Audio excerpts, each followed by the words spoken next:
The deep inside a forest, there was a pond. Many fishes, crabs and frogs lived in the pond. Theirs was a happy and peaceful life. Among them lived two beautiful fishes named Sehesrabudhi and Shatabudhi. They were bigger than the other fishes in the pond. They were very proud of their good looks and intelligence. In the same pond lived a frog with his wife. His name was Kabudhi.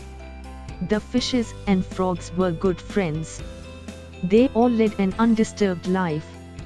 But one day two fishermen, returning from the river in the forest after fishing, came across the pond. It was late in the evening and as usual all the fishes and frogs were at play. Sehesrabudhi, Shatabudhi, Kabudhi and many others joined the game. They leaped high into the air and chased each other. Seeing the beautiful scene, the fishermen were amazed and stopped in their tracks. "How beautiful they look," said one fisherman. "Yes. And so many of them too," replied the other. "The pond does not look very deep," said the first fisherman. "Let us catch some of them. It is already very late and we have a heavy load to carry a long way. Let's come back tomorrow," suggested the other fisherman. Kabudhi turned to the others in the pond and said, "Did you not hear what the fisherman said? We must leave this pond for a safer place. Just because two fishermen said they would come back to catch us tomorrow, you want us to leave our home and flee? For all we know, they might not come back," said Sehesrabudhi.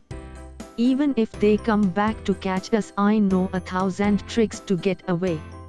And even if your 1,000 ways fail, I know another 100 ways to escape," said Shatabudhi. "We will not let two fishermen scare us away from our meal." All the others in the pond agreed with them.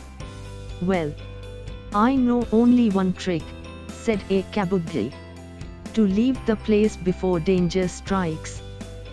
Kabudhi and his wife left the pond in search of a safer place. All the fishes, crabs and frogs laughed at them as they left. The next day the fishermen returned to the pond and cast their net. "Ouch! This net is too thick for me to bite through," cried Sehesrabudhi. "For me too," cried Shatabudhi. "Only if I could get out, I could do something." "We should have listened to Kabudhi," cried a fish. "Now we are all doomed."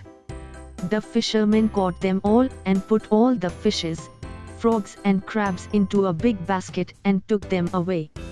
Kabudhi, hiding behind a boulder with his wife, turned to her and said, "If I had not acted in time, we would also be in that basket with the others."